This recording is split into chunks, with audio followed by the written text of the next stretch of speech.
Hey, welcome back to Bible in a Year, Day 33. Genesis chapter 3. Now the serpent was more crafty than any other beast of the field that the Lord God had made. He said to the woman, "Did God actually say, 'You shall not eat of any tree in the garden'?" And the woman said to the serpent, "We may eat of the fruit of the trees in the garden, but God said, 'You shall not eat of the fruit of the tree that is in the midst of the garden, neither shall you touch it, lest you die.' But the serpent said to the woman, 'You will not surely die. For God knows that when you eat of it, your eyes will be opened and you will be like God, knowing good and evil.'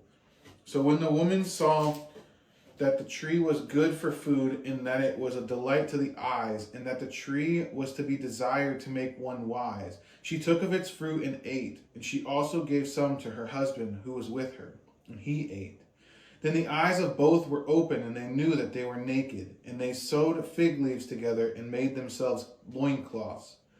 And they heard the sound of the Lord God walking in the garden in the cool of the day. And the man and his wife hid themselves from the presence of the Lord God among the trees of the garden. But the Lord God called to the man and said to him, "Where are you?" And he said, "I heard the sound of you in the garden, and I was afraid because I was naked, and I hid myself." He said, "Who told you that you were naked? Have you eaten of the tree of which I commanded you not to eat?"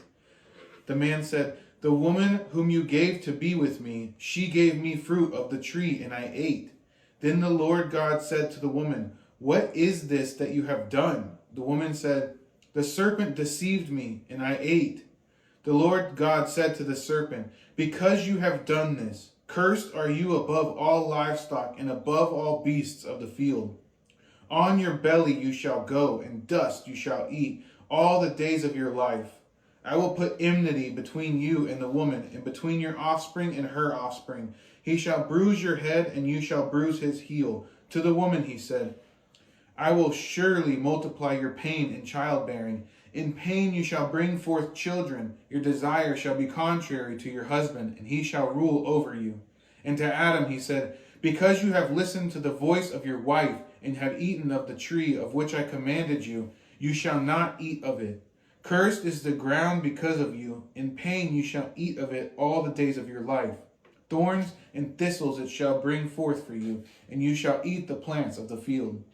By the sweat of your face you shall eat bread, till you return to the ground. For out of it you were taken, for you are dust, and to dust you shall return." The man called his wife's name Eve, because she was the mother of all living. And the Lord God made for Adam and for his wife garments of skins, and clothed them. Then the Lord God said, "Behold, the man has become like one of us in knowing good and evil.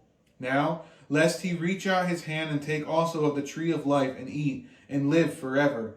Therefore the Lord God sent him out of the garden of Eden, to work the ground from which he was taken. He drove out the man, and at the east of the garden of Eden he placed a cherubim, and a flaming sword that turned every way to guard the way to the tree of life.